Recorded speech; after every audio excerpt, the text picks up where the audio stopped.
প্রেম পুরুষোত্তম স্বয়ং ভগবান পরতত্ত্ব সীমা রায় কারো মিলিত তনু রাস বিলাসের চরম পরিণতি কলিযুগের জীবের একমাত্র আশ্রয় গতি সংকীর্তনের জনক সংকীর্তন যজ্ঞেশ্বর নদিয়া নবদ্বীপ চন্দ্র বিহারী শ্রী শ্রী ব্রজ নবযুবদন্ত রাধা মাধবীর অপার অনুকম্পায় গৌর নিত্যানন্দের অপার করুণায়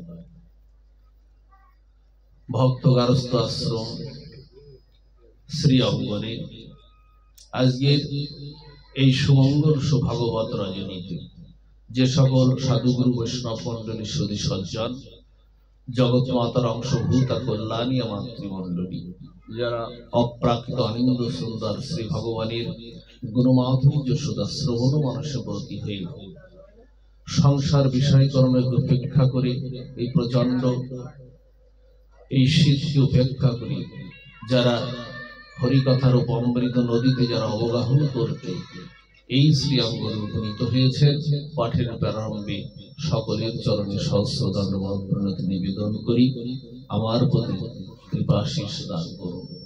পরমারাধ্য শ্রী গুরু মহারাজ শ্রীধাম বৃন্দাবনস্থ কেশীঘাটস্থ ছিলেন সমগ্র বৈষ্ণব কুলের মুক্তিমন্ত বিগ্রহ নিত্যানন্দ পরিবারের কুলতিলক পরমহংস চূড়ামণি ভাগবত সিদ্ধান্ত কেশরী আন্তর্জাতিক ভাগবত হরিনাম প্রচারকারী যার জীবনের প্রান্ত বেলায় তিনি গুরুতত্ত্ব হরিনাম সংকীর্তনটি প্রচার প্রসারে সারা বিশ্বময় জগৎ তিনি ব্যাপ্ত রেখেছেন সেই পরমরাধ্য গুরু মহারাজ মহন্ত মহারাজ নিত্যলীলায় প্রবিষ্ট 108 মুরারি দাস বাবাজির চরণ কমলে ভুয়ো ভুয়ো ভুলুণ্ঠিত দণ্ডবত প্রণতি নিবেদন পূর্বক যৎকিঞ্চিত ভাগবতী পাঠে প্রবিষ্ট হচ্ছে। আপ ডাউন হচ্ছে কেন? জীবনম কবি ভিড়িতম কলমসপহম শ্রবণাং মঙ্গলাং শ্রী মদত্তম ভবি গৃণন্তি যে ভরিদা জানা। আজকে আমরা শ্রীমদ্ ভাগবতের এই শ্লোকের পরে আপনাদের সকলের সুদৃষ্টিতে যৎকিঞ্চিত রসস্বরে ব্রতী হওয়ার চেষ্টা রাখবেন। সাউন্ডটা এক জায়গায় রাখুন, আপ ডাউন না করে এক জায়গায় রাখুন।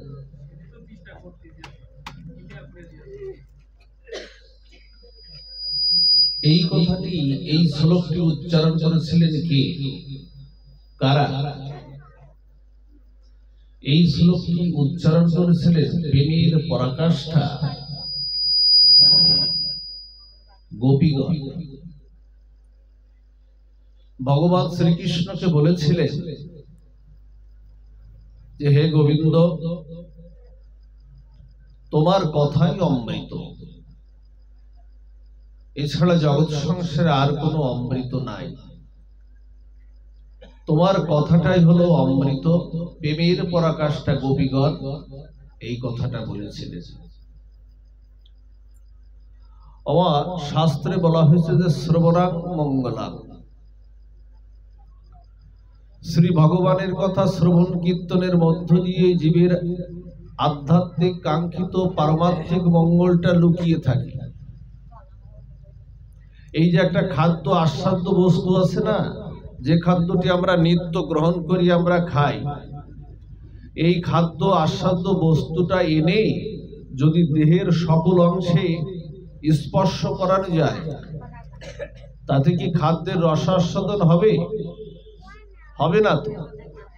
একটি সুষম খাদ্য এনে আপনি দেহের সকল অংশে স্পর্শ করাচ্ছেন, তাতে তো আর খাদ্যের রসাস্বাদনটা হবে না যতক্ষণ পর্যন্ত না ওই খাদ্যটি আপনার জিহ্বাতে প্রবিষ্ট হচ্ছে। তেমনি এ জীবনে আমাদের সবার সবকিছু আছে, ধন জন, স্ত্রী পুত্র পরিজন, সংসার বিত্ত বৈভব, কিন্তু যদি হৃদয় পটে যদি গৌর গোবিন্দের কথা যদি আস্বাদন যদি না থাকে, এই হৃদয় পটে যদি হরি কথা আস্বাদন যদি না থাকে না, এ জীবনটাই বৃথা, স্বাদ থাকে না, কোনো আনন্দ থাকে না। তাই বলা হয়েছে যে শ্রবণাং মঙ্গলাং শ্রী মদাত্তম ভবি গৃণন্তি যে হরিদা জানা।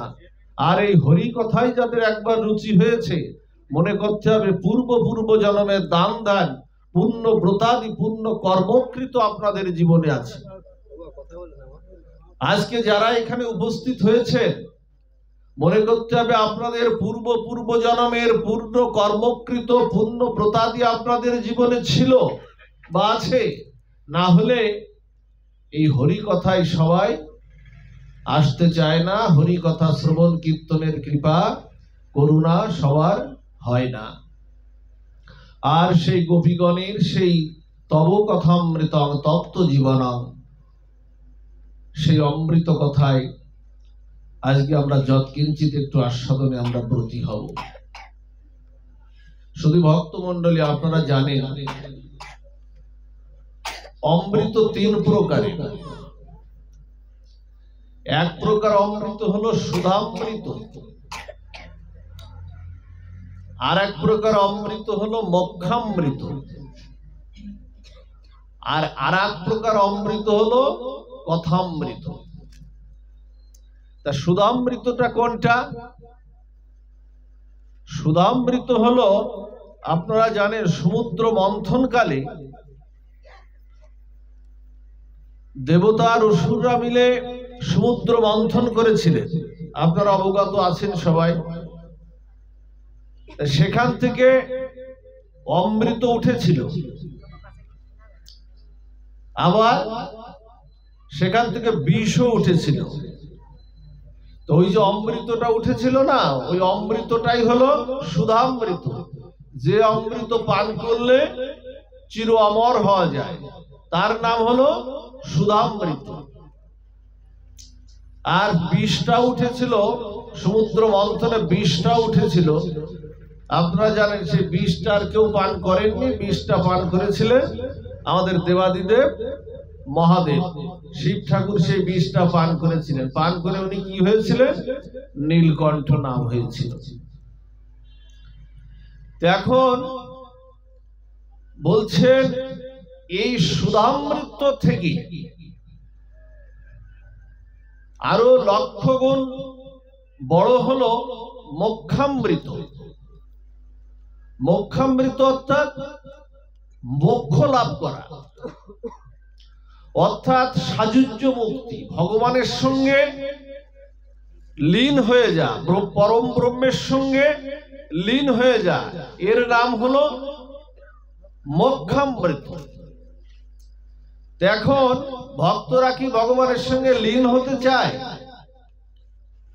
চাই কি মা?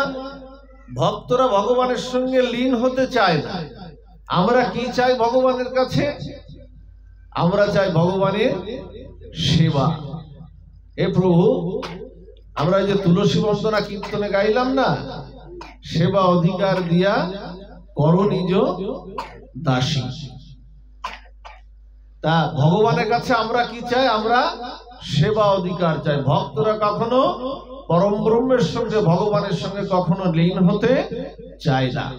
চিনি হয়ে লাভ, চিনির আস্বাদন চায়। নদীর জল যদি গঙ্গায় মিশে গেল, বলি তো মিশেই তো গেল, ওর আর কোনো স্বাতন্ত্রতা থাকলো কি? আলাদা করে আর স্বাতন্ত্রতা থাকলোই না, ও তো গঙ্গা জলের সঙ্গে মিশেই গেল। এখন ভক্তরা মোক্ষামৃত চায় না।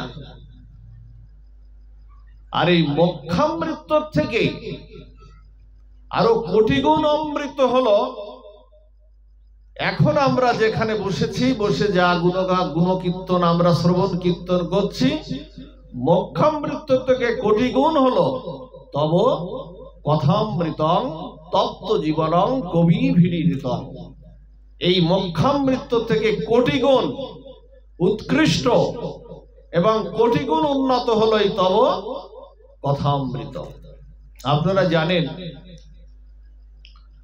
পরীক্ষিত মহারাজ যখন অভিশাপগ্রস্ত হয়েছিলেন, অবগত আছেন আপনারা, 7 দিনে মৃত্যু অভিশাপগ্রস্ত হলেন না? শৃঙ্গী অভিশাপ করলেন যে আমার পিতাকে যে অপমান করেছে তার আগামী 7 দিনের মধ্যেই তার তক্ষকসামের দংশনে মৃত্যু হবে।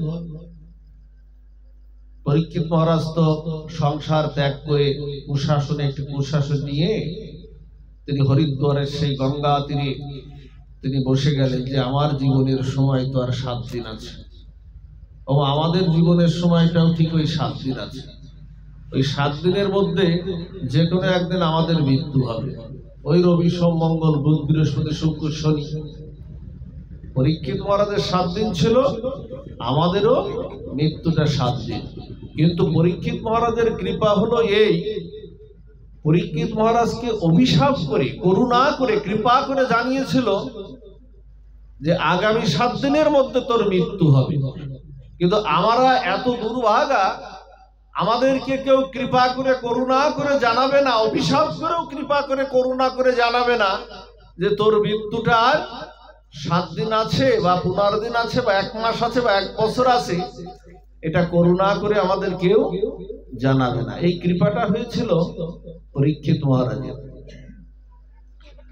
এখন বসেছেন, বসে সেখানে মুনি ঋষি 60,000 মুনি ঋষি সমবেত হয়েছেন। অত্রি গৌতম, পুলস্ত, ভৃগু, বশিষ্ঠ, চ্যবন, এইরকম বড় বড় মুনি ঋষি সহ সেখানে 60,000 ব্রহ্ম ঋষি, জ্ঞানী মহর্ষি সবাই সেখানে উপস্থিত হয়েছেন। আজ কি একটা ঘটতে যাচ্ছে। সেখানে আসলেন সুখদেব গোস্বামী। আপনারা জানেন সুখদেব গোস্বামীর চরণ কমলে বসে পরীক্ষিত মহারাজ জিজ্ঞাসা করছেন, হে গুরুদেব, এখানে আমি অনেক সিদ্ধান্ত পেয়েছি, কিন্তু কোন সিদ্ধান্তই আমার হৃদয়কে আশ্বস্ত করতে পারছে না।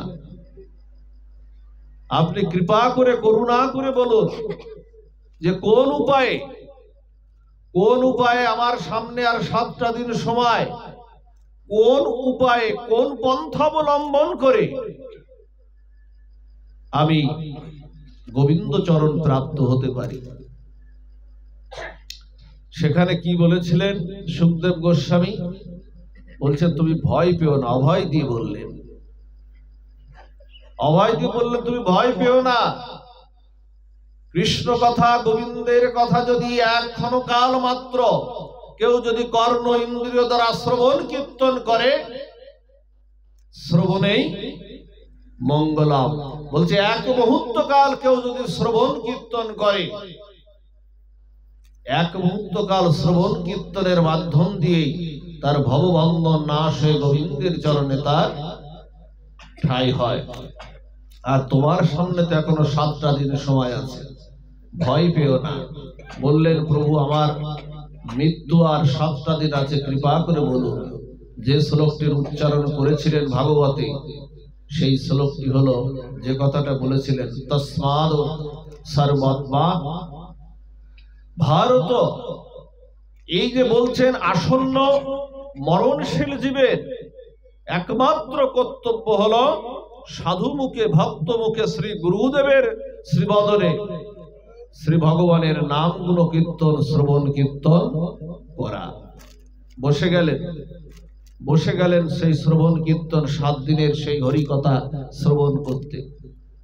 সেখানে কি হলো জানেন? হঠাৎ করে সেই শ্রবণ কীর্তনে যখন প্রারম্ভে, ভাগবত কথার প্রারম্ভে যখন শুরু হবে, কৃষ্ণ কথা শুরু হবে, তখন দেবতারা উপরের থেকে পুষ্প বর্ষণ করতে করতে দেবতারা ওখানে উপস্থিত হলেন। উপস্থিত হয়ে বলছেন কি জানেন? বলছেন দেবতারা এসে সুখদেব গোস্বামীর কাছে হাত জোড় করে বলছেন, হে প্রভুপাদ, আমরা দেবতাকুল এসেছি আজকে এই হরি কথা শ্রবণ কীর্তন করার জন্য। আচ্ছা, এখানে যারা আপনারা এসেছেন, এখানে কোনো অনুমতি লেগেছে কি কারণ? এখানে বসে বসে হরি কথা শ্রবণ করছেন, নিমন্ত্রিত বা অনিমন্ত্রিত যাই হোক না কেন, এখানে বসতে কারো অনুমতি লাগেনি। কিন্তু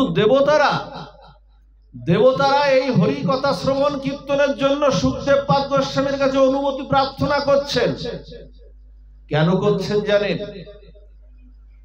কারণ দেবজনিতে হরিকথা শ্রবণের সৌভাগ্য দেবজনিতে নাই, দেবতাদের সেই সৌভাগ্য নাই। এই জন্য শাস্ত্র বলছে দেবদুর্লভ এই মনুষ্য জন্ম। আমরা যে জন্মটা পেয়েছি, বলছে দেবতারাও এই জন্মটা লাভ করতে পারেনি, অনুমতি লাগেনি, দেবতাদেরও এই করুণা হয়নি, দেবতারা অনুমতি প্রার্থনা করছেন। সুখদেব গোস্বামী বলছেন হঠাৎ করে দেবরাজ ইন্দ্রের হাতে দেখি কি এক ভাণ্ড, কি যেন একটা এক ভাণ্ড। তা বলছে ওটা কি? তা বলছে ওটা অমৃত। বলছে ওটা অমৃত। বলছে ওটা দিয়ে কি হবে? মানে সুধামৃত। বলছে ওটা দিয়ে কি হবে? তা বলছে আপনি আমাদের হরি কথা শ্রবণ করাবেন, তব কথামৃতং, হরি কথা শ্রবণ করাবেন। আমরা এই হরি কথা শ্রবণ করে আমরা তার বিনিময়ে আমরা পরীক্ষিত মহারাজ যে আসন্ন 7 দিনের যে পরে মৃত্যু হবে তার, আমরা এই হরি কথা শ্রবণের ফলস্বরূপ আমরা পরীক্ষিতকে এই অমৃত সুধামৃত পান করাবো। তা বলছে তাহলে কি হলো, দর্শনটা কি হলো? বলছে দর্শনটা হলো এই, আমাদের আপনি কৃপা করে হরি কথা শ্রবণ করান, আর পরীক্ষিত মহারাজ এই সুধামৃত পান করে তার আর মৃত্যু হবে না, সে অমর হয়ে যাবে। সুখদেব পাদ গোস্বামী বললেন যে কোথায় কাচের টুকরা আর কোথায় হীরের টুকরা, যাও ফিরে যাও, তোমরা ফিরে যাও দেবজনিতে, হরি কথা শ্রবণের সৌভাগ্য নাই। আর তোমরা যে অমৃত পান করাতে এসেছো, ওই অমৃত পরীক্ষিত পান করার জন্য এখানে উপবিষ্ট হননি। তোমরা শুনে দেখো পরীক্ষিতের কাছে। জানেন পরীক্ষিতের কাছে দেবতারা গেলেন, গিয়ে প্রস্তাবটা করলেন। পরীক্ষিত যে কথাটা বলেছিলেন আমি অমর হয়ে বেঁচে থেকে কি করব? আমি তো অমর হতে চাই না, আমি চাই আমার প্রভুর সেবা, আমি চাই গোবিন্দের সেবা, শ্রীমতী রাধা ঠাকুরানীর সেবা চাই, নিতাই গৌরের সেবা চাই। আমি অমর হয়ে কি করব? আমি সারা জীবন অমর হতে চাই না, বরং আমি এই সুখদেব পাদ গোস্বামী আমার শ্রী গুরুদেবের চরণ কমলে বসে এই গোবিন্দ কথামৃত পান করে আমি চিরজীবনের মতো শ্রী রাধা মাধবের চরণ সেবায় আমি নিযুক্ত হব। আমি এইটাই আমি চাই। সেই হরি কথা যা এক মুহূর্ত শ্রবণ করলে হোক আপনি পিছিয়ে পড়েছেন, গোবিন্দ বলছেন এক মুহূর্ত কাল আমার এই গুণকথা যদি কেউ কর্ণ ইন্দ্র দ্বারা শ্রবণ কীর্তন করে, আমি তার ভববন্ধন নাশ করে আমি আমার চরণ প্রাপ্তি করে দেই। ওমা ভয় আমাদের যায় না, আমাদের ভয় কিন্তু আছে। নরকের ভয়, রাজার ভয়, রোগের ভয়, মৃত্যুর ভয়, মৃত্যুর পরে আবার নরক যন্ত্রণা হবে কিনা সে ভয় আছে আমাদের। ভয় আমাদের কাটে না, কিন্তু ভয় কাটবে কি করে? ভয় কাটবে যদি একটা চরণে শরণাগতিটা নিতে পারেন, মায়া আপনার আর থাকবে না। গীতায় বলেছে দৈবিহস্য গুণময়ী মম মায়া দূরত্বয়া মামেব যে প্রপদ্যন্তে মায়ামিতাং তরন্তিতে। একটা চরণে যদি মামেব যে প্রপদ্যন্তে, একটা চরণে যদি শরণ নিতে পারেন, সে হলো কোন চরণ? ভজ হুরে মন শ্রীনন্দের নন্দন অভয় চরণার বিন্দরে। ওই অভয় চরণার বিন্দে যদি শরণ নিতে পারেন, আর শরণটা নিয়ে যদি গোবিন্দের গুণ কথা যদি শ্রবণ কীর্তন করতে পারি আমরা, ভয় আমাদের আর থাকবে না। ওমা বলছেন একদিনের হরি কথা, মাত্র একদিনের হরি কথা আপনার হৃদয়কে তোলপাড় করে দেবে। একদিনের হরি কথা আপনাকে শাস্ত্র বলছে কোনো না কোনো জন্মে আপনাকে শ্রীহরির কাছে নিয়ে যাবেই যাবে। এই জন্মে না হলেও আগামী জন্মে যদি আবার দেবদুর্লভ এই মনুষ্য জন্মটা আমরা লাভ করতে পারি, এই হরি কথা আপনাকে ওই ভক্তি দিয়ে শ্রীহরির কাছে আপনার নিয়ে যাবেই যাবে। এই জন্য কি বলছেন জানেন? প্রবিষ্ট কর্ণ রন্ধতি ধুনতি সলিলাং কৃষ্ণ সলিলস্য যথা শরত। শরতের জল যখন আসে না, দেখবেন শরতের জল যখন আসে, খাল বিল নদী নালার জল যেমন পঙ্কিলতা কাটিয়ে জলটা স্বচ্ছ নির্মল রূপ ধারণ করে, তেমনি একদিনের হরি কথা যদি কেউ শ্রবণ কীর্তন, গোবিন্দের কথা শ্রবণ কীর্তন করে, হৃদয়টা কাম কামনা বাসনা মুক্ত হয়ে গোবিন্দ কথামৃত পানের জন্য উপযোগী হয়ে যায়। এই হলো গোবিন্দের শ্রবণ কীর্তনের কথা। সেটাই আজকে আমাদের পাঠের আমাদের বিষয়। এই জন্য আপনারা যেখানেই আপনারা যাবেন, গোবিন্দের কথা, হরি কথা, গীতার কথা, ভাগবতের কথা শ্রবণ কীর্তন আপনারা করবেন। গীতার নবম অধ্যায়ের 22 শ্লোকে আবার গোবিন্দ বলেছেন, অর্জুনকে উদ্দেশ্য করে বললেন যে অনন্যশ্চিন্তয়ন্ত মাং জন পর্যুপাসতে তেসাং নিত্যাভিযুক্তানাং যোগস্ক্ষেমহম মহম।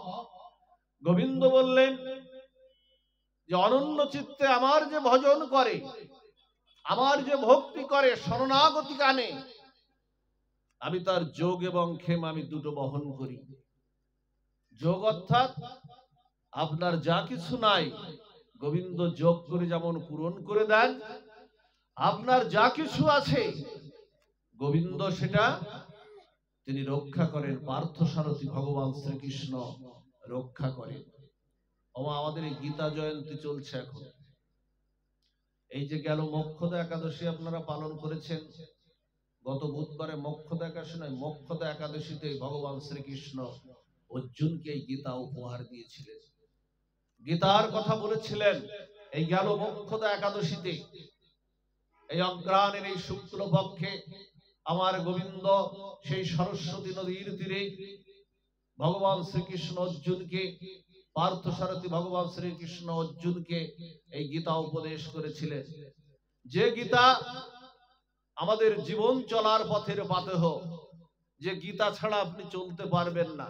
আপনার জীবন কখনো সুখময় হবে না, সমাজ কখনো গঠন হবে না যদি গীতার আদর্শে, যদি আমরা সনাতন ধর্ম অবলম্বীরা যদি গীতার আদর্শে জীবন না গড়ি, কখনোই জীবন কখনো আদর্শময় হতে পারে না, জীবন কখনো আলোকিত হতে পারে না।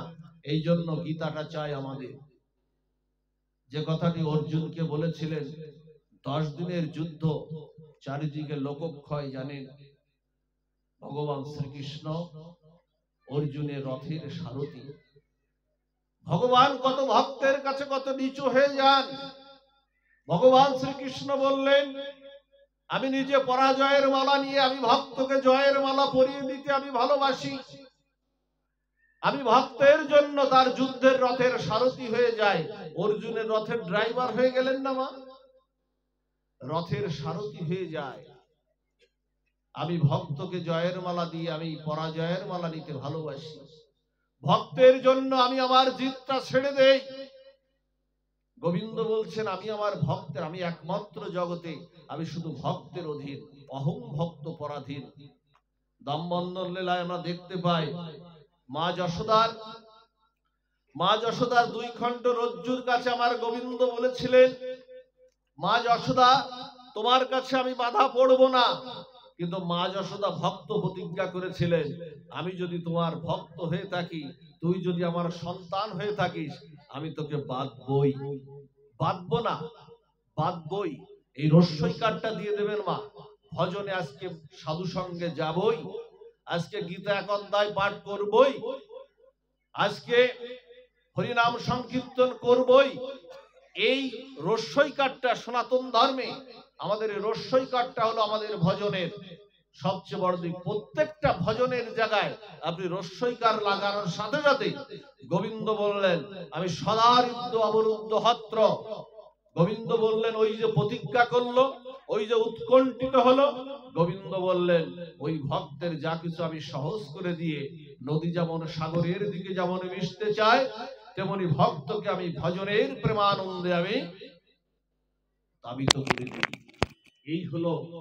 এই হলো ভক্ত।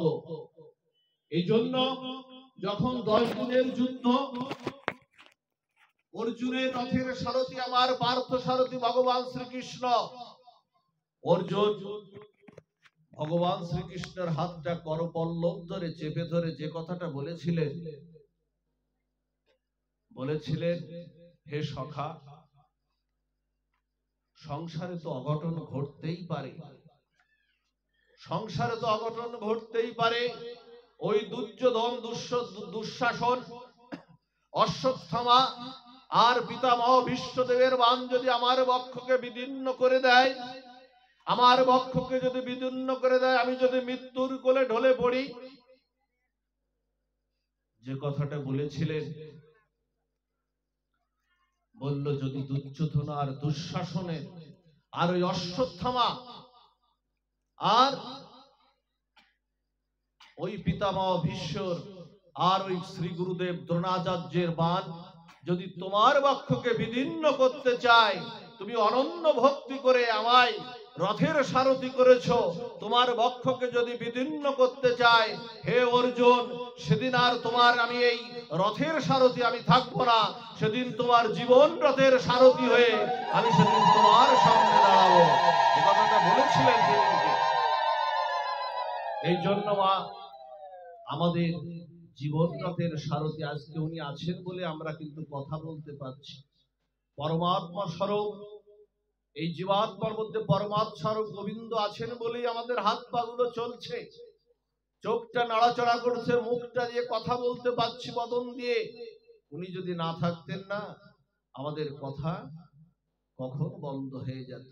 এজন্য আমরা সেই জীবন রথের সারথি রূপে, শুধু ওই অর্জুনের রথের সারথি না, জীবন রথের সারথি হিসেবে যেন গোবিন্দকে সবাই যেন হৃদয়ে স্থাপন করি। অন্য কাউকে ভালোবাসা দিতে গেলেই কিন্তু অনর্থ হয়ে যাবে। জগতে কেউ ভালোবাসে না। রামপ্রসাদ গাইলেন না মা, এই জগতে কেউ, পৃথিবীতে কেউ ভালো তো বাসে না, এ পৃথিবীতে ভালোবাসিতেও কেউ জানে না, হেতায় আছে শুধু ভালোবাসাবাসি, সেথা নিয়ে চলো মা। রামপ্রসাদ গাইলেন। যার মা স্বয়ং ভবতারিণী মা, রামপ্রসাদ বেড়া বংশের ভবতারিণী মা সুতাগুলো এগিয়ে দিচ্ছে, এমন ভক্ত সেই মায়ের চরণে প্রার্থনা করছেন। এজন্য ভালো যদি বাসতে হয় না, গোবিন্দকেই ভালোবাসো। আর কাম কামনা বাসনা নিয়ে না, গোবিন্দকে ভালোবাসবেন না। কারণ গোবিন্দকে ভালোবাসতে গেলে অহেতুকি প্রেম ভক্তি নিয়ে প্রভুকে ভালোবাসতে হবে। কেমন? মহাপ্রভু বললেন, কি চাইবেন জানেন? ন ধনং ন জনং ন সুন্দরীং কবিতাং বা জগদীশ কাময়ে মম জন্মনি জন্মনীশ্বরে ভবদাদ ভক্তির অহেতুকি চাই। হে প্রভু, ধন চাই না, জন চাই না, সালঙ্কারা কবিতাও চাই না, যেন জন্ম জন্মান্তরে তোমার কাছে যেন অহেতুকি ভক্তিটা চাই, যেন চাওয়া পাওয়া না থাকে ভজনের মধ্যে, গোবিন্দের কাছে যেন চাওয়া পাওয়া না থাকে। গোপাল ভগবান নিতাই গৌরের কাছে আমরা কখনো বলি কি মা, তিনি তোমাদের হাত ধরে ধরে ডাকছেন। দেখবেন নাড়ু গোপালের আমাদের হাতটা উনি, আপনি চাওয়ার আগে গোপাল হাতটাই আগে বাড়িয়ে দিয়েছেন। একটু আমাদের মনে হয় না, গোবিন্দ তুমি তো দিয়েছ অনেক কিছু আমার জন্য, এই দেবদুর্লভ হরি কথা শ্রবণের এই মনুষ্য জন্ম দিয়েছ, আমার জন্য সূর্যের কিরণ দিয়েছ, চন্দ্রের চন্দ্রিমা দিয়েছ, আমার জন্য বিশাল শস্য শ্যামলা ভান্ডার দিয়েছ, অখণ্ড জলরাশি দিয়েছ, ছোট্ট শিশু সন্তান মাতৃগর্ভ থেকে ভূমিষ্ঠ হয়ে ও যা পান করবে, ও যা গলাধকরণ করবে, ও যা সহ্য করতে পারে, এই জন্য তোমার করুণা ধারায় মাতৃ দুগ্ধে তুমি অমৃত স্তন ধরা অমৃত দুগ্ধ দিয়েছ। বলো তো তোমার কি চাই? নিবেদনটা আমরা করি তোমার কি চাই? আমরা কিন্তু নিবেদন করি না, আমাদের সবকিছু কামনা বাসনা নিয়ে ভজন। আচ্ছা, ভগবান কৃষ্ণ যদি বলেন, আমরা তো দুঃখ দূর করার জন্য গোবিন্দের কাছে উপাসনা করি, কৃষ্ণচন্দ্রের কাছে আপনি উপাসনা করছেন, কৃষ্ণচন্দ্র ভগবান আপনাকে বলছেন যে তুমি তোমার কাছে চাইছো, কিন্তু তুমি কি চাইছো? তোমার যে দুঃখ আমার আরো বেশি। তুমি তো মাতৃগর্ভের থেকে তুমি তো বাধাহীন ভাবে ভূমিষ্ঠ হয়েছো। আমি ভূমিষ্ঠ হয়েছি কোথায় জানো? আমি ভূমিষ্ঠ হয়েছি কংসের কারাগারে। কারাগারের মধ্যে আমাকে ভূমিষ্ঠ হতে হয়েছে। কৃষ্ণ ভগবান বলে। আর ভূমিষ্ঠ হওয়ার সাথে সাথে আমার মা আমার সেই বাৎসল্য স্নেহ পরিত্যাগ করিয়ে আমাকে রেখে আসলো কোথায়? গোকুলে রেখে আসলো। আমি বঞ্চিত হলাম মাতৃ দেবকী মাতার স্নেহ ভালোবাসা বাৎসল্য প্রেম থেকে তো বঞ্চিত হলাম। আচ্ছা, ভগবান রামচন্দ্রের কাছে যদি আপনি জিজ্ঞাসা করেন, রামচন্দ্র ভগবান আপনাকে বলে ফেললো যে তোমার আর কি দুঃখ? তার যে দুঃখ দেখো, আমার যেদিন অভিষেক হবে, রাজ্য অভিষেক হবে, যেদিন আমার রাজ্য অভিষেক হওয়ার কথা সেই দিন আমার বনবাস হয়ে গেল, সেই দিন আমার 14 বছরের বনবাস হয়ে গেল। কি চাইবেন আপনি ভগবানের কাছে? এই জন্য ভগবানের কাছে চাওয়া পাওয়া বাদ দিয়ে যেন আমরা ভজন করি। ভগবান বলছেন কি যেন, ভক্ত হলে না, ভক্ত হলে সব সময় তাকে তিনি রক্ষা করেন, পার্থ সারথী হয়ে তিনি রক্ষা করেন। গীতায় ভগবান বলছেন কন্ত প্রতিজানিহি নমে ভক্ত প্রণশ্যতি, বলছেন আমার ভক্তের কখনো পতন হয় না, ক্ষয় নাই, লয় নাই, ধ্বংস নাই। আমার ভক্ত অব্যয়, অক্ষয়, অজয় আমার ভক্ত। এই জন্য চাওয়া পাওয়া নিয়ে আমরা যেন ভজনটা আমরা না করি। আপনাদের মনে আছে শ্রীবাসাঙ্গিনায় মহাপ্রভু যখন তার পার্শ্বদের নিয়ে সংকীর্তন করতেন, আমাদের জন্য, আমাদেরকে কৃষ্ণ প্রেম, কৃষ্ণ নাম দেওয়ার জন্য, জীবকে কৃষ্ণ চৈতন্য দেওয়ার জন্য শ্রীবাসাঙ্গিনায় আমার মহাপ্রভু এই নামযজ্ঞের শুভারম্ভ করেছিলেন। যে নামযজ্ঞ আমরা করি না, এই নামযজ্ঞটা শুভারম্ভ হয়েছিল কোথা থেকে? শ্রীবাসাঙ্গিনাথ থেকে। মহাপ্রভু কীর্তন করছেন, দেখুন যারা প্রকৃত ভক্ত তারা কখনো চাওয়া পাওয়া দিয়ে ভজন করে না। মহাপ্রভু সংকীর্তন করছেন, তার মধ্যে প্রবেশ করলো কে জানেন? মহাপ্রভুর একজন পরম ভক্ত, তার নাম ছিল শুক্লাম্বার ব্রহ্মচারী।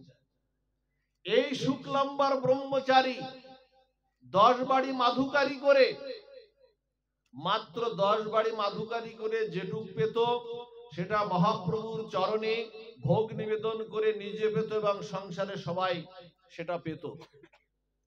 একদিন শুক্লাম্বার 10 বাড়ি মাধুকারি করে প্রবেশ করেছে শ্রীবাসাঙ্গিনায় সেই মহাপ্রভুর সেই নাম সংকীর্তনে। কোথায় গেলে? আপ ডাউন হচ্ছে কেন? তো জয় রাধে। নাম সংকীর্তনে প্রবেশ করেছে, আর নাম সংকীর্তনে প্রবেশ করলে আমার মহাপ্রভু রাধা ভাবে বিবাহিত আমার চৈতন্য মহাপ্রভু দৃষ্টিটা গেল কোথায় জানেন? শুক্লাম্বরের সেই 10 বাড়ি মাধুকারি করা সেই অর্ঘ্যের দিকে মহাপ্রভুর দৃষ্টিটা গেল। যখন এভাবে দৃষ্টিটা গেল তখন শুক্লাম্বার দেখছেন যে মহাপ্রভু হাঁটি হাঁটি করে, এই অপারেটরকে ডাকেন তো একটু, মহাপ্রভু হাঁটি হাঁটি করে পা পা করে আমার দিকে আসছে। এসে না হঠাৎ করে মহাপ্রভু শুক্লাম্বরের সেই অর্ঘ্য, 10 বাড়ি মাধুকারি করা অর্ঘ্য, সেই অর্ঘ্যটা হঠাৎ করে ধরে বসেছেন শুক্লাম্বার। বলছেন শুক্লাম্বার তোমার এর মধ্যে কি? তা বলছে প্রভু আমি নিত্য যা করি 10 বাড়ি মাধুকারি করা অর্ঘ্য, এর মধ্যে 10 বাড়ি মাধুকারি করা অর্ঘ্য। তা বলছে দেখো তো তোমার সেই মাধুকারি করা অর্ঘ্য কই? যখন ওর মধ্যে না শুক্লাম্বার ব্রহ্মচারীর সেই মাধুকারি করা চালগুলো নিয়ে আমার মহাপ্রভু বলছেন না প্রভু এটা তোমাকে দেওয়া যায় না, এর মধ্যে বালি আছে, কাকর আছে, এটা তোমাকে দেওয়া যায় না। তখন আমার চৈতন্য মহাপ্রভু বলছেন তোমার ওই মাধুকারি করা অর্ঘ্যই আজকে আমি প্রসাদ রূপে পাবো, দাও তো। ভক্ত দেবে না, ভগবান জোর করে নেবে। মাধুকারি করা অর্ঘ্য পাচ্ছেন শুক্লাম্বরের সেই মাধুকারি করা অর্ঘ্য পাচ্ছেন আমার চৈতন্য মহাপ্রভু, পেয়ে বড় আনন্দপ্রীত হয়েছেন। এই অপারেটর গুলো না এখানে নাদি থাকে, যতক্ষণ পাঠ চলবে ততক্ষণ তো তারা এখানে থাকবে, এটা যায় কোথায়? এই যে বারবার ডিস্টার্ব হচ্ছে। বলছে তোমার এই মাধুকারিকর অর্ঘে আমি বড় আনন্দ পেয়েছি, বড় প্রীত হয়েছি। বলো তোমাকে আমি একটা বর দেব। মহাপ্রভু বলছেন, শুক্লাম্বরকে বলছেন, তোমাকে আমি বর দেব। আর ভক্ত কি বলছেন জানেন? ভক্ত বলছে না, আমি প্রভু তো বর চাই না, চাওয়া পাওয়া নাই, ভগবানের ভজনে চাওয়া পাওয়া নাই। বলছে আমি তো বর চাই না, আমি তো তোমার সেবা অধিকার চাই, বর তো আমি চাই না। তখন মহাপ্রভু বর দেবে, শুক্লাম্বর নেবে না, বর নেবে না। যখন ভক্ত ভগবানের এইরকম বাদানুবাদ হচ্ছে, তখন ভক্ত না পেরে বলছে প্রভু দাও বর, যখন তুমি দেবেই জোর করে দাও। শুক্লাম্বরকে বর দিলেন, তুমি যেন জন্মে জন্মে জন্মে জন্মে তুমি যেন ভিখারি হয়ে থেকো, এরকম জন্মে জন্মে যেন তুমি ভিখারি হয়ে থেকো। ভক্তের ভগবানের এইরকম বর পেয়ে ভক্তের আনন্দ আর ধরে না। ভক্ত দুবাহু তুলে নৃত্য করছেন, ভগবান আমাকে আশীর্বাদ দিয়েছেন, বর দিয়েছেন, দুবাহু তুলে নৃত্য করছেন। আর শুক্লাম্বর ব্রহ্মচারী, শুক্লাম্বর ব্রহ্মচারী ভগবানের চরণে প্রার্থনা করে বলছেন, হে প্রভু, তোমার বর আমি মাথায় করে নিলাম, কিন্তু আমারও তো একটা বর চাই, আমারও একটা চাওয়া তোমার চরণে আছে। সেই চাওয়াটা কি বলো শুক্লাম্বর, বলো। সেই চাওয়াটা হলো, আমি এমন করে জন্মে জন্মে ভিখারি হয়ে থাকব, আর তোমার মতো চৈতন্য মহাপ্রভু প্রতি যুগে যুগে ভক্তের ভক্তি অর্ঘ এমন করে যেন কেড়ে কেড়ে এমন করে খায়। এই হলো ভক্তের চাওয়া।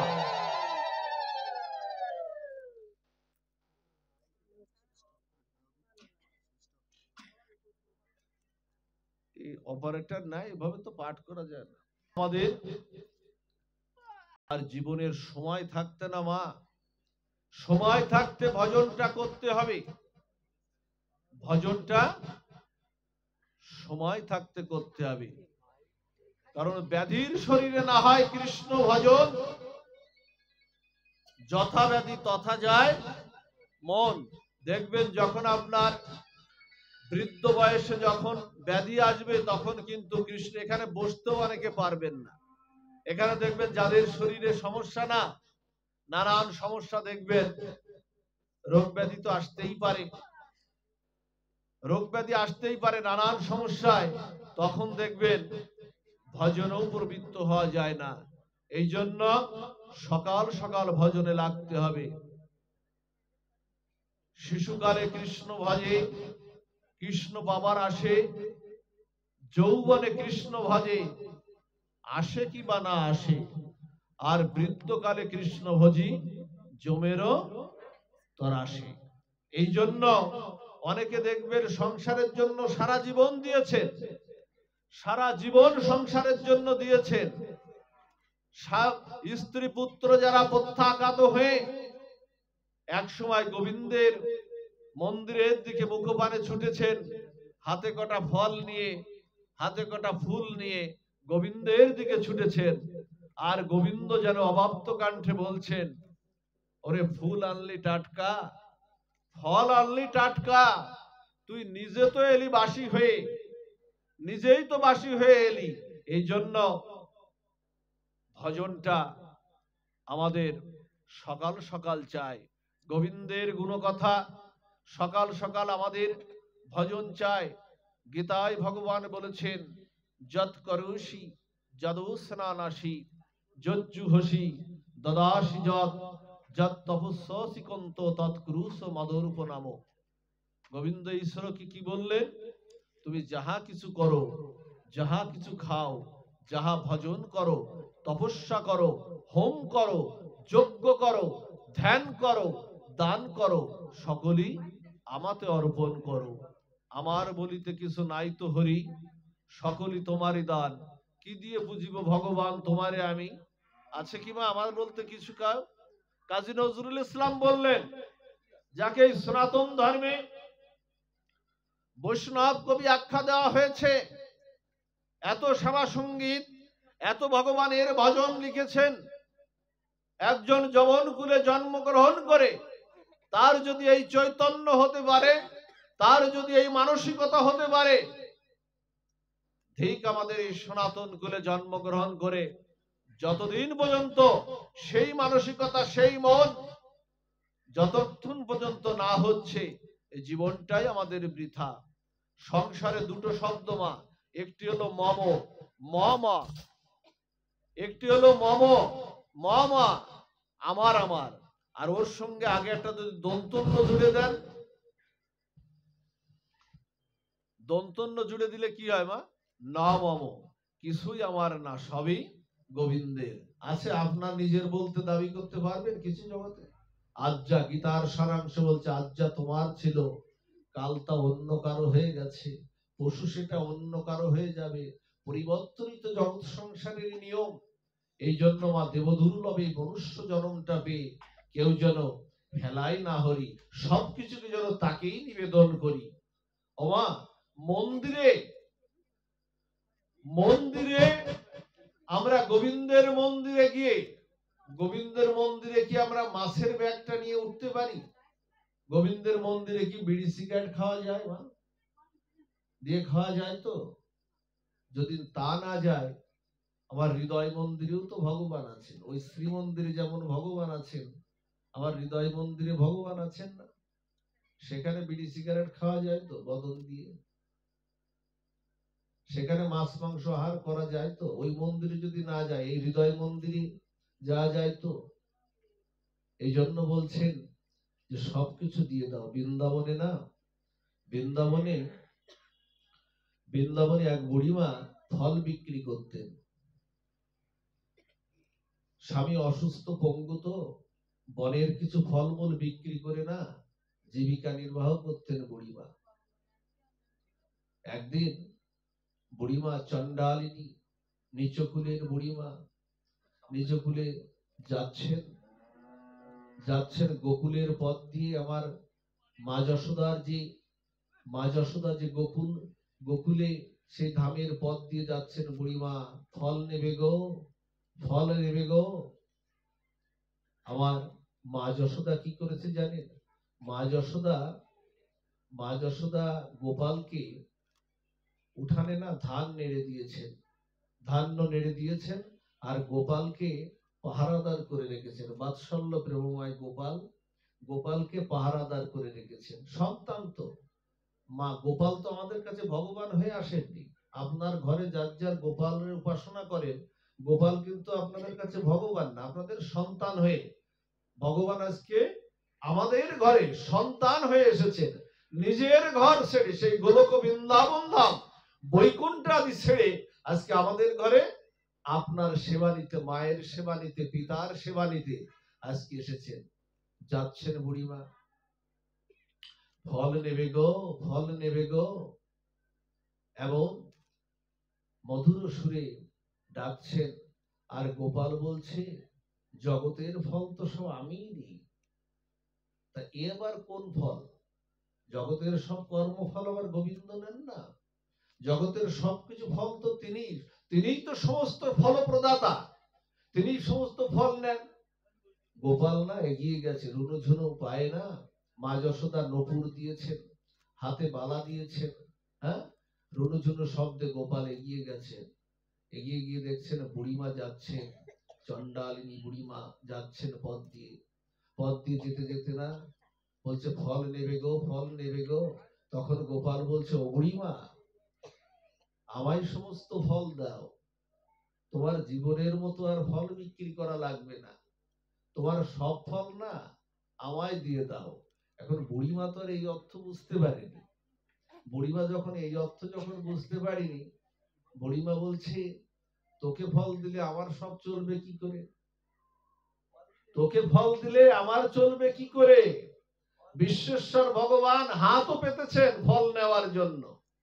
বুড়িমা মনে করেছে কি ওই ফল চাচ্ছে। বিশ্বেশ্বর ভগবান হাত পেতেছে, বলছেন বুড়িমা না গোপালের দিকে তাকিয়ে না বুড়িমার হঠাৎ করে হৃদয়ে শিহরণ জেগে গেছে। শিহরণ জেগে না গোপাল বদন থেকে আর দৃষ্টি ফেরাতে পারছে না। বলছে এই কি সেই ধ্যানের দেবতা, এই সেই প্রেমানন্দের সেই দেবতা, হ্যাঁ এই সেই কি গোপাল ভগবান যশোদানন্দন। বলছেন তুই এমন করে চাইছিস না গোপাল, মনে হয় যেন সব ফলগুলোই তোকে দিয়ে দিই। তো তোর সব ফল দিলে আমার চলবে কি করে? আমার তো স্বামী অসুস্থ পঙ্গু, আমার চলবে কি করে? তাই হাত যখন পেতেছিস না, একটা ফল নেই, একটা ফল নে তুই। বুড়িমা বলছে একটা ফল নে।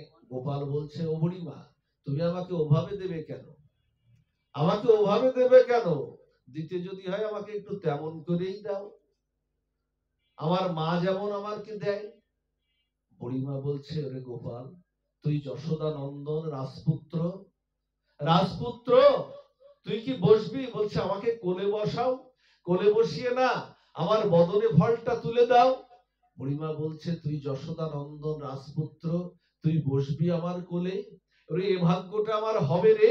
ওরে তুই যে যশোদা নন্দন, আর এই যে কাপড়টা না ধুলি বালিতে জমে গেছে রে বাবা, এই কাপড়টা তো তোর শ্রীঅঙ্গ লাগানো যাবে না, তোর শ্রীঅঙ্গ লাগানো যাবে না, তুমি বসাও না বুড়িমা।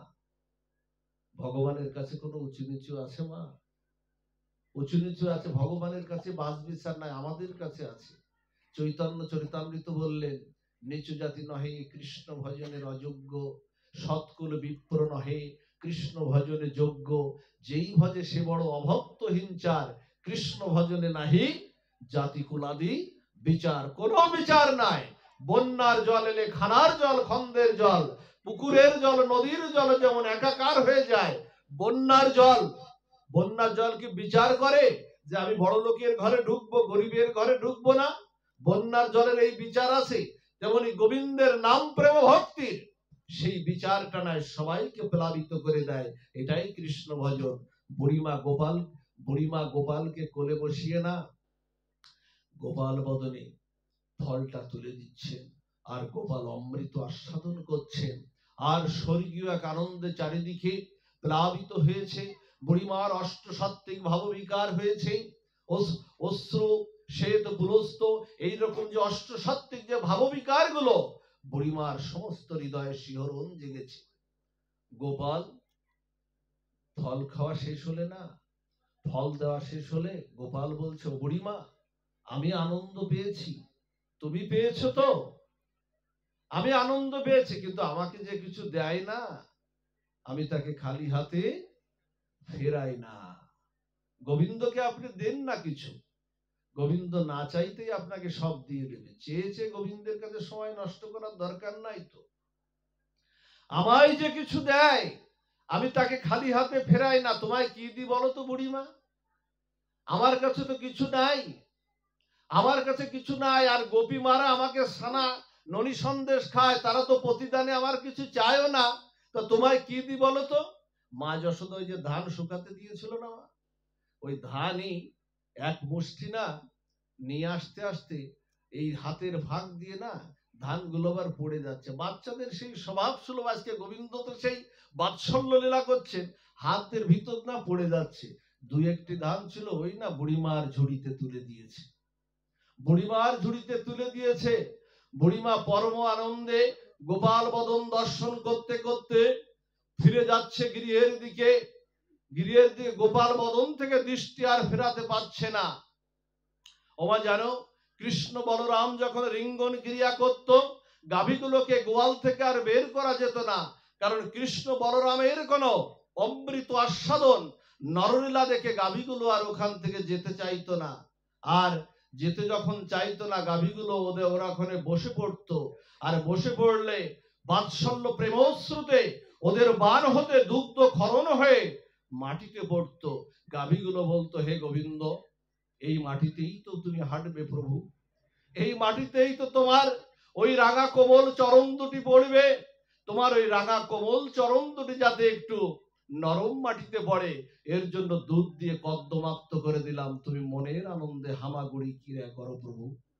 গাভীগুলোর স্বাদ হলো গোবিন্দের সেবা করার, আমাদের হলো না। আমার গোবিন্দ গোবিন্দ আমার লীলা করতে করতে গোবিন্দের কেশ দামগুলো এলোমেলো হয়ে গেছে।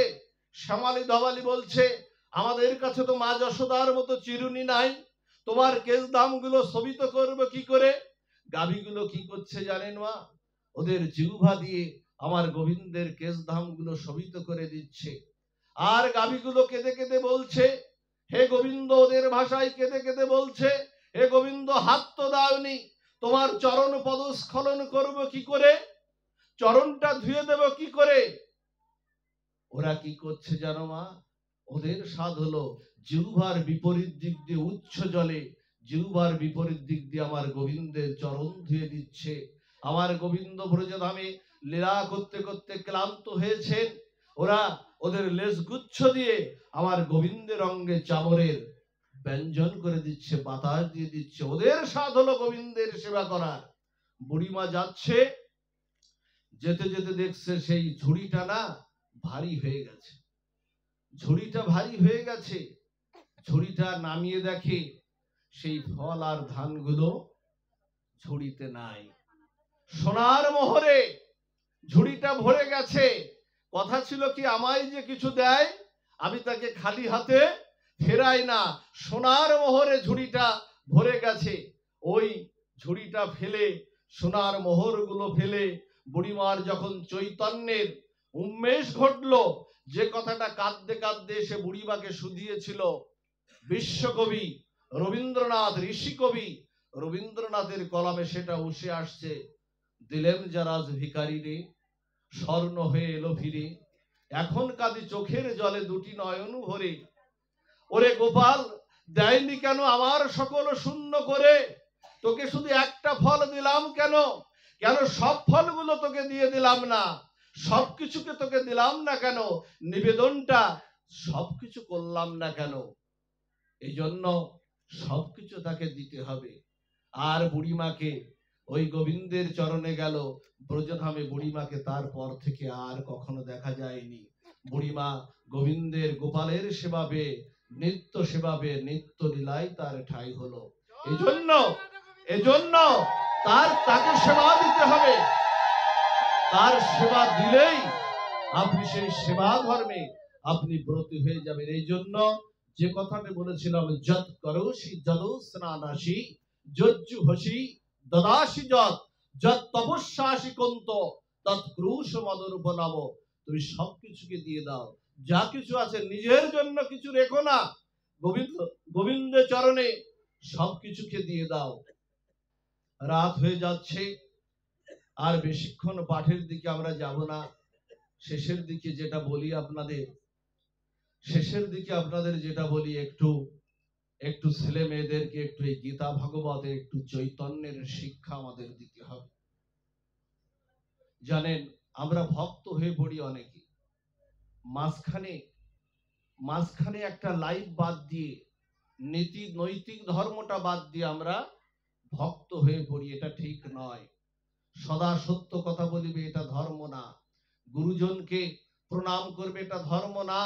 পিতা মাতাকে শ্রদ্ধা করবে, এটা নৈতিকতার ধর্ম, এটা নীতি কথা। এগুলোর বাদ দিয়ে আমরা ভক্ত হয়ে পড়ি। গীতা শিক্ষাটা দিতে হবে, পুঁথিগত শিক্ষা আমাদের প্রয়োজন আছে, কিন্তু এই গীতা ভাগবত শিক্ষা না দিয়ে যে ঋণগুলো আমাদের আছে, পিতৃমাতৃ ঋণ, ঋষি ঋণ, দেব ঋণ, সমস্ত ঋণগুলো আমাদের আছে। এই ঋণগুলো আমাদের শোধ করতে হবে। একটা যদি গীতা ভাগবতের যদি একটা শ্লোক উচ্চারণ যদি কোনো গৃহে হয়, জানবেন যাদের হাজার লব্ধ তপস্যার দ্বারা, হাজার বছরের সাধনার দ্বারা আজকে গীতা ভাগবত আমাদের সামনে যা উপস্থিত, আমরা তো এখানে যা আছে আমরা তাই বলি, তাদের প্রতি আমাদের ঋণ নাই?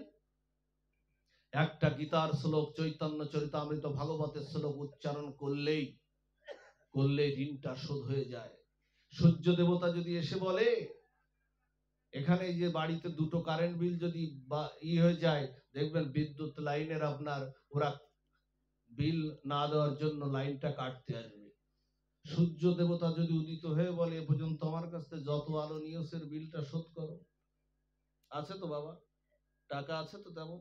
পবন দেবতা যদি উদিত হয়ে বলে, জলের দেবতা যদি উদিত হয়ে বলে যত জল নিয়েছো ঋণ নাই বাবা, সূর্য দেবতার কাছে ঋণ নাই।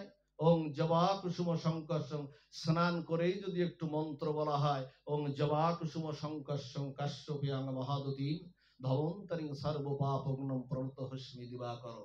এই শিক্ষাগুলো কে দেবে?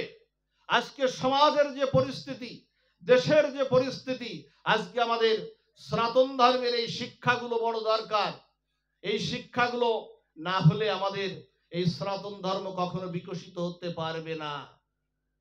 আমাদের সনাতন ধর্মের ছেলেমেয়েরা প্রণাম করে না, অথচ গীতায় ভগবান বলছেন গোবিন্দকে প্রণাম করে না। গীতায় ভগবান বলছেন যে মন্মনা ভব মদ্ভক্ত মজ্জাজিমাং নমস্কুরু মামি বৈশেষী সত্যং তে প্রতিজানে প্রিয়সীমে। একটা প্রণাম নত না হলে কখনো উন্নত হওয়া যাবে না, যতই আপনি চিন্তা করেন না কেন। নত না হলে উৎসব দিয়ে একটা নতি যোগ করলে হয় উন্নত, নত না হলে কখনো উন্নত হতে আপনি পারবেন না। গোবিন্দ বলছেন আগে নত হও, গীতার শিক্ষা। একটা প্রণাম আপনাকে কোথায় নিয়ে যেতে পারে? একটা প্রণাম, দেখুন প্রণাম করলে কি হয়। আমাদের এক ভক্ত ছিলেন, সেই ভক্তের নামটা একটু পরে বলি। তিনি ছিলেন শিব ভক্ত, শিব ঠাকুরের দেবাদিদেব মহাদেবের ভক্ত ছিলেন। এখন এনার কোনো সন্তান হতো না।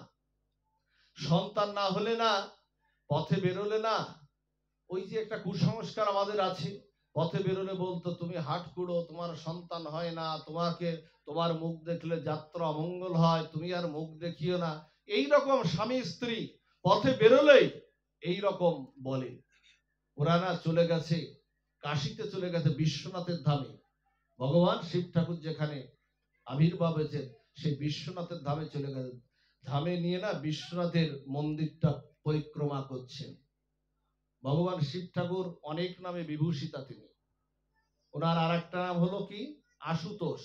অল্পতে যিনি তুষ্ট তার নামই হলো আশুতোষ। শিব ঠাকুর যত অল্পতে তুষ্ট, এত তুষ্ট কিন্তু আর কোনো দেবতা নাই পৃথিবীতে। শিব মন্দির যত আছে, সারা পৃথিবীতে শিব মন্দির যত আছে, এত মন্দির কিন্তু আর কোনো দেবতার, কোনো ভগবানের এত মন্দির নাই। দেখবেন বেলপাতার জল দিলেই শিব ঠাকুর একেবারে তুষ্ট। ওম নমঃ শিবায় করে মন্দির প্রদক্ষিণ করছে। প্রদক্ষিণ করতে করতে রাত্রে যখন বিশ্রাম নিয়েছে, শিব ঠাকুর বলছে, স্বপ্নে আদিষ্ট করে বলছে, তুই কি চাস আমার কাছে? শিবপুরাণের লীলা, কি চাস আমার কাছে? তা বলছে, প্রভু আমার সন্তান হয় না, হাটকুড়ে বদনামটা, বলছে সন্তান হয় না। তো বলছে তোকে একটা সন্তান দিতে পারি, কিন্তু তার আয়ু হবে মাত্র 5 বছর। এখন ও চিন্তা করলো আগে সন্তানটা তো হোক, হাটকুড়ে বদনামটা তো আগে ঘুষুক, তারপরে সে 5 বছর হোক 7 বছর হোক দেখা যাবে। তো বলছে প্রভু তাই, তো মনে রাখিস 5 বছর। কিন্তু যা হোক ঠাকুরের কৃপায় ওর স্ত্রী গর্ভবতী হলেন। 10 মাস 10 দিন পরে একটি সন্তান প্রসব করলেন। সন্তান প্রসব করতে করতে চন্দ্রকলার ন্যায় বেড়ে উঠতে সন্তানটা বেড়ে উঠলো। বেড়ে উঠতে উঠতে স্নেহ মায়া মমতা ভালোবাসায় বড় হতে তোর বয়স 4 বছর হয়ে গেল। 4 বছর হওয়ার পরে তখন ওই পিতা হঠাৎ চিন্তা করছে, শিব ঠাকুরের সেই কথা চিন্তা করছে। বলছে ওর আয়ু তো আছে 1 বছর, উপায় কি এখন? ঠাকুরের আয়ু তো ফলবেই, এখন উপায় কি? তখন কি হলো জানেন?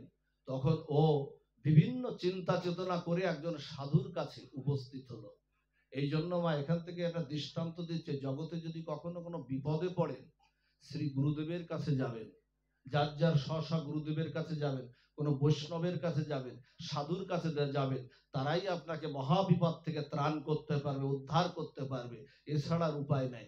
সাধুর কাছে গেলে না, সাধু একটা সিদ্ধান্ত দিয়ে দিল, বলছে ওখানে যার কাছ থেকে প্রাপ্ত হয়েছিল, যেখান থেকে প্রাপ্ত হয়েছিল তুমি ওখানেই যাও। ওখানে গিয়ে ওকে একটা কুটির করে দাও। কুটির করে ও ওই গঙ্গায় স্নান থেকে, সুরধনী যে গঙ্গা, ওই গঙ্গায় স্নান করে ওখান থেকে যত ভক্ত উঠবে আর যত ঋষিমণিরা উঠবে ও শুধু প্রণাম করবে, আভূমি অষ্টাঙ্গ প্রণাম, একদম আভূমি প্রণাম করবে। আর প্রণাম করতে করতে বলছে ওখানে যাও। ও সেই সাধুর কথা শুনে গঙ্গার পাশে তীরবর্তী, যেখানে ভক্তরা ঋষিরা যেখান থেকে স্নান করে শিব ঠাকুর দর্শন করতে যায়, ঠিক ওখানে একটা কুটির করে দিয়েছে। খাওয়া দাওয়ার বাহ্যক্রিয়া বাদে ও শুধু যে যায় শুধু প্রণাম আর প্রণাম, প্রণাম আর প্রণাম। প্রণামের কি মহিমা, যেটা আমাদের সমাজে এখন আমাদের ছেলে মেয়েদের মধ্যে নাই। এখন ও শুধু প্রণাম করে যায়। প্রণাম করতে করতে করতে করতে ওর আয়ু যখন আর মাত্র 4 দিন বাকি, 5 বছরের আর 4 দিন বাকি, এই 4 দিন বাকি, তখন ওখানে সপ্ত ঋষি ওখানে শিব ঠাকুরকে দর্শন করার জন্য গঙ্গায় স্নান করে সপ্ত ঋষি এরা এক জায়গায় 7 জনই থাকে। অত্রি, গৌতম, পুলস্ত, ভৃগু, বশিষ্ঠ, চ্যবন, পুলহ, পুলস্ত, এরা 7 জন একসাথেই থাকে, ব্রহ্মার মানস পুত্র এরা। এখন একসাথে উঠে একসাথে স্নান করে শিব ঠাকুরকে দর্শন করতে যাবে। তখন দর্শন করতে গেলেই তখন ওই ছেলেটা একেবারে প্রণাম, ওই সামনে 7 জনের সামনে একেবারে দণ্ডবত প্রণাম দিয়েছে। দণ্ডবত প্রণাম দেওয়ার সাথে সাথেই একেবারে 7 জন একসাথে হাত তুলে, 7 জন একসাথে হাত তুলে বলছে চিরঞ্জীবী ভব। সর্বনাশ, আয়ু আছে আর কয়দিন? আয়ু আছে মাত্র আর 4 দিন। আশীর্বাদ করে দিলেন কি চিরঞ্জীবী ভব। আচ্ছা, এই যে বাক্যগুলো বের হয়ে যাচ্ছে, আর ফেরত নেওয়া সম্ভব না? ফেরত নেওয়া আর সম্ভব না। তখন ওর পিতা বলছে কি জানেন, সাধুরা, বাবা, ঋষিবর, আপনাদের আয়ু আর ফলবে না, কারণ শিব ঠাকুরের দেওয়া আয়ু অনুযায়ী ওর আয়ু আসার মাত্র আজকের দিন তো চলে গেল 3 দিন। এখন সপ্ত ঋষি বলছে আশীর্বাদ যখন করেই বসেছি, দেখা যাক কি হয়, তুমি যাও ওইকে আমাদের কাছে দিয়ে দাও। এখন দিয়ে দিল। দেওয়ার পরে ওকে বলল কি, শোন, কালকে আমরা ব্রহ্মার কাছে যাব, সৃষ্টিকর্তা ব্রহ্মা, আমাদের পিতা ব্রহ্মার কাছে যাব। ব্রহ্মার কাছে গিয়ে আমরা প্রণাম করব, আর আমাদের সাথে সাথে তুইও প্রণাম করবি। সত্যলোকে, সেই ব্রহ্মালোক বা সত্যলোকে সেখানে গেল। যাওয়ার সাথে সাথে সেখানে কি করলো, সপ্ত ঋষি প্রণাম করলো, ব্রহ্মার মানস পুত্র প্রণাম করলো, ও সেই সাথে প্রণাম করলো। প্রণাম করার সাথে সাথে ব্রহ্মাও হাত তুলে বললেন, সৃষ্টিকর্তা ব্রহ্মাও হাত তুলে বললেন চিরঞ্জীবী ভব। এখন সপ্ত ঋষি বলছে কি, পিতা, কালকে আমরা ফেসেছিলাম আর আজকে আপনি ফেসে গেলেন। বলছে কেন? এই বৃত্তান্ত, তোর আয়ু আছে মাত্র আর 2 দিন। তা বলছে আশীর্বাদ যখন করেই বলছে, তা দেখা যাক কি হয়। তা বলছে চলো, কালকে আমরা শিব ঠাকুরের কাছেই যাব, সেই কৈলাসেই যাব, যার দেওয়া বরে আমরা সেখানেই যাব। এখন ওই প্ল্যান পরিকল্পনা একই, আমরা প্রণাম করব। ব্রহ্মা দাঁড়িয়ে আছেন, শিব ঠাকুরকে প্রণাম করেছেন। শিব ঠাকুরকে প্রণাম করলে সপ্ত ঋষি প্রণাম করেছেন, আর ও প্রণাম করেছেন। ওই শিব ঠাকুর হাত তুলে বলছে কি জানেন, চিরঞ্জীবী ভব। সর্বনাশ। এখন ওরা বলছে কি, ঠাকুর, আপনার দেওয়া পরে ওর আয়ু 5 বছর, কালকে ওর আয়ু শেষ, আর আপনি বললেন চিরঞ্জীবী ভব। তো বলছে দেখা যাক, হাত যখন তুলেই বসেছি আমার দেওয়া পরে, তখন দেখা যাক আসুক যমরাজ। যথারীতি যমদূতরা এসেছে। ওই ছেলের হাত ধরে বসে আছে শিব ঠাকুর হাত ধরে বসে থাকলে বলছে, প্রভু, আজকে সূর্য অস্ত যাচ্ছে, আপনার দেওয়া পরে ওর আয়ু আজকে শেষ, ওর হাতটা ছেড়ে দিন। আপনি হাত না ছাড়লে তো আমরা ওকে নিতে পারছি না, হাতটা ছেড়ে দিন। তখন বলছে ওর আয়ু কত? তা বলছে 5 বছর। তা বলছে 5 বছরের হিসাবটা তোমাদের প্রভুর কাছ থেকে, যমরাজের কাছ থেকে কষে এসেছো তো, অঙ্ক কষে এসেছো তো। 5 বছর মানে কত কি? তা 5 বছর মানে 365 গুণ 5, 365 গুণ 5। তা বলছে 365 গুণ 5 বছর। তা বলছে ব্রহ্মার আয়ু কত? ওদেরকে বলছে ব্রহ্মার আয়ু কত? তা বলছে শোনো, ব্রহ্মার আয়ুটা আমার কাছে শোনো। শিব ঠাকুর বলছে সত্য ত্রেতা দাপর কলি, এই চতুর্যুগে একটা দিব্য যুগ, এইরকম 71 দিব্য যুগে একটি মন্বন্তর, এইরকম 14 মন্বন্তরে ব্রহ্মার এক দিবস বা ব্রহ্মার এক রাত্রি। আর ব্রহ্মার যদি আয়ু 1 বছর, যদি 1 দিনের আয়ু এই হয়, আমি শিব ঠাকুর ব্রহ্মা তত্ত্বের চেয়ে একটু উপরে, আমি শিব ঠাকুর এইরকম 10 মন্বন্তরে আমি শিব ঠাকুর আমার একদিন আর আমার এক রাত্রি। তখন যমদূতরা প্রণাম করে বলছে, প্রভু এ তো জীবনেও মরবে না, তাই একদিনের আয়ু যদি এই হয় এ তো সারা জীবন, 5 বছরে তো মহাপ্রলয় পড়বে না। বলছে এই হলো আমার আয়ু, প্রণাম। একটা প্রণামের মহিমা হলো এই। ওই কে জানেন মা? ওই ঋষি, ওই যে ছোট্ট বালকটি হলো আমাদের যিনি চণ্ডীর যিনি রচয়িতা, যা দেবী সর্বভূতেষু মাতৃরূপেণ সংস্থিতা ওং নমস্তস্যৈ নমস্তস্যৈ নমো নমঃ। চণ্ডীর যিনি রচয়িতা মার্কেন্ড ঋষি একটা প্রণামের কারণে আজকে জগৎ সংগ্রামে মহাপ্রলয় হয়ে গেলেও দেবাদিদেব মহাদেব ভগবান শ্রীকৃষ্ণ মহাপ্রলয়ও তার হাতটা ধরে থাকবেন শুধু একটা প্রণামের কারণে, যা গীতায় বলা হলো মনমনা ভাব মদ্ভাক্ত মাধ্যাদিনাং নমস্তে। একটা প্রণামের কারণে। এই জন্য ছেলে মেয়েদের শিক্ষা দিতে হবে, আমাদের ছেলে মেয়েদের গীতাটা হাতে তুলে দিতে হবে এখনই। ওমা সাধু সঙ্গ আপনারা করেন, কিন্তু গীতা কথা চাই ছেলে মেয়েদের হাতে। জন্মদিনে খেলনা পিস্তল আমরা তুলে দেয়, কিন্তু গীতাটা তুলে দেওয়া চাই। গীতাই আজকে আমাদের জীবনের আদর্শ। গীতাই পারে সনাতন ধর্মকে সকল বিপদ থেকে রক্ষা করতে। গীতা যারা আশ্রয় করেছে, গীতা যাদের হৃদয়ে এসেছে, দেখবেন ভয়ও তাদের আর কোনো কাজ করে না, মৃত্যু ভয়ও তাদের কাজ করে না। আপনাদের মনে আছে ক্ষুদিরামের কথা? মনে আছে ব্রিটিশ বিরোধী আন্দোলনে ক্ষুদিরামের কথা আপনাদের সবাই মনে আছে? হ্যাঁ, বম্বিং করতে গিয়েই তার সে ব্রিটিশ আদালতে তার মৃত্যু হয়ে গেল ক্ষুদিরাম। যখন ক্ষুদিরামের ফাঁসিটা হবে না, তখন জেলার গিয়ে বলছে, ও ক্ষুদিরাম, তোমার তো 3 দিন পরে তো ফাঁসি, তা তার ফাঁসির আসামির তো মৃত্যু ভয়। আমি যদি জানি আমার 3 দিন পরে আমার মৃত্যু হবে, আমার মুখে চোখে মুখে আর কোনো হাসির রেখা থাকবে মা? থাকবে না তো। 3 দিন পরে জানি যদি আমার মৃত্যু হবে। ক্ষুদিরামের চেহারা বড় উজ্জ্বল, আলোকিতই গীতা পড়তো তো। বলছে তোমার মুখে কোনো বিষণ্ণতার ছাপ নাই তো? তা বলছে ক্ষুদিরাম জেলারকে এই শ্রীমদ্ ভগবত গীতাটা দেখিয়ে বলেছিল, গীতায় আমাদের শিখিয়েছে আমরা মরি না, সনাতন কখনো মরে না। তো বলছে এ কেমন কথা? ব্রিটিশ জেলার বলছে এ কেমন কথা, তোমার তো ফাঁসিতে লটকিয়ে তোমার মৃত্যু হবে। তো বলছে আমার দেহটাকে তুমি ক্ষয় করতে পারো, কিন্তু আমার আত্মাকে কখনো ক্ষয় করতে তুমি পারবে না। গীতায় বলেছে সাংখ্য যোগে নৈনাং সিন্দন্তি শস্ত্রাণি নৈনাং দহতি পাবক না চৈনাং কেলেদান্তব না শোষয়িত মারুত। আত্মার কখনো শুকানো যায় না, অস্ত্রে ছেদন করা যায় না, পোড়ানো যায় না, কাটা যায় না। আত্মা অবিনশ্বর, অজয়, অক্ষয়। তখন বলছে তোমার কোনো শেষ ইচ্ছা টিচ্ছা আছে? ক্ষুদিরামকে বলছে তোমার কোনো শেষ ইচ্ছা টিচ্ছা আছে? তা বলছে আমার একটা ইচ্ছা আছে, কিন্তু তোমরা ব্রিটিশ জেলাররা সেটা পূরণ করতে পারবে না। সারা পৃথিবী ব্রিটিশ রাজ্য, আর ক্ষুদিরাম বলছে সেটা তুমি পূরণ করতে পারবে না। তো বলছে শুনি তোমার ইচ্ছাটা কি? তো বলছে ইচ্ছাটা হলো এই যে যখন ওকে কি বলে ফাঁসির যারা, যখন সেই জল্লাদ যখন কালো কাপড় দিয়ে আমার সেই গলায় যখন ফাঁসির রশিটা পরাবে, তখন ওটা জল্লাদ পরাবে না, আমি ফাঁসির রশিটা আমি নিজেই পরবো। তা বলছে তোমার এরকম ইচ্ছা কেন? ফাঁসির রশিটা তুমি নিজেই পরবে, এরকম ইচ্ছা কেন? তা বলছে জানো, তোমাকে আজকে মনের কথাটা বলি। আমার গোবিন্দকে কোথায় রাজস্থান দিয়েছিল, তোমাকে মনের কথাটা বলি।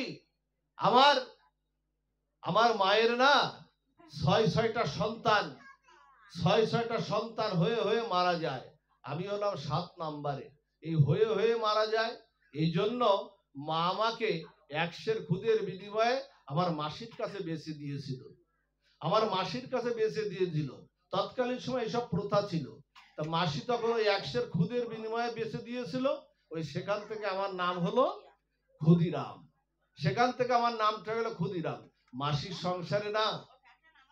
মাসির সংসারে না খুব অভাব ছিল।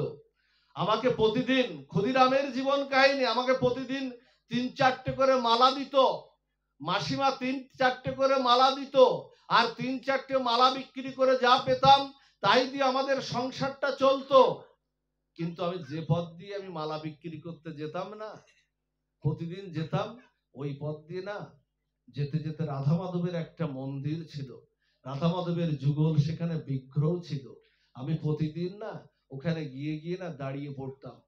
আমি সেখানে দাঁড়িয়ে পড়তাম, আহারে এর থেকে একটা মালা যদি আমি যদি দুটো মালা যদি আমি একটা রাধারানীর গলায়, একটা গোবিন্দের গলায়, রাধা মাধবের গলায় যদি দিতে পারতাম না, আমার একটু স্বাদটা মিটতো।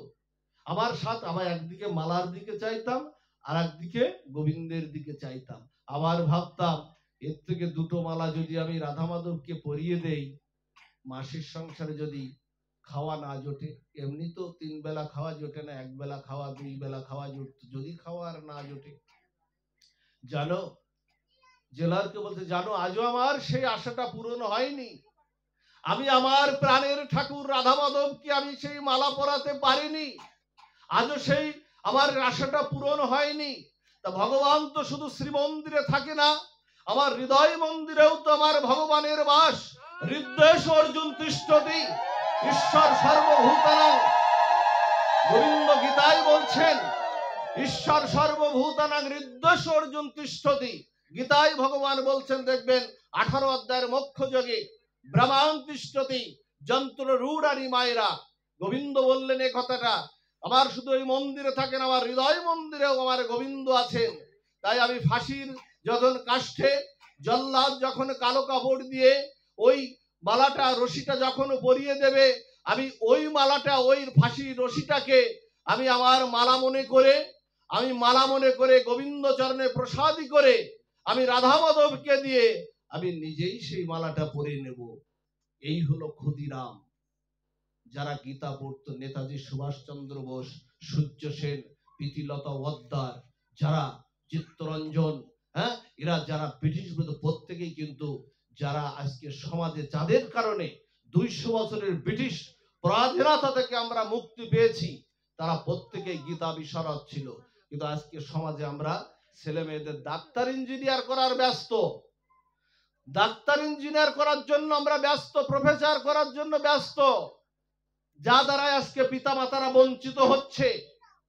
সেই ডাক্তার ইঞ্জিনিয়ার হয়ে আর পিতা মাতাকে দেখে না, এটা সমাজের চিত্র। যাদের জন্য কষ্ট করে মা বাবা আজকে হাড় ভাঙা পরিশ্রম করে, আজকে সেই মা বাবাকে আর দেখে না, কারণ ধর্মীয় শিক্ষায় ওকে শিক্ষিত করতে পারেনি। এই জন্য ব্যর্থতা আমাদের। এই জন্য এই সমাজকে পরিবর্তন করতে হলে গীতা তুলে দিতে হবে। গীতা ছাড়া আমাদের উপায় নাই। গীতা পড়তে হবে। গীতা মে হৃদয়ং পার্থ, গীতা মে সারমুত্তমম, গীতা মে পরম গুজ্জ, গীতা মে পরম গুরু। গীতা কি বলছেন জানেন? গীতার এত মাহাত্ম্য। গীতা বলছে তুমি যদি পারলে তুমি কীর্তন করো, পড়ো। বলছে আমি পড়তে পারি না, আমি বধির, আমি কথা বলতে পারি না। বলছে তাহলে দর্শন করো, চোখ দিয়ে দর্শন করো। তা বলছে আমার চোখ অন্ধ, আমি দর্শনও করতে পারি না। তাহলে স্পর্শ করো।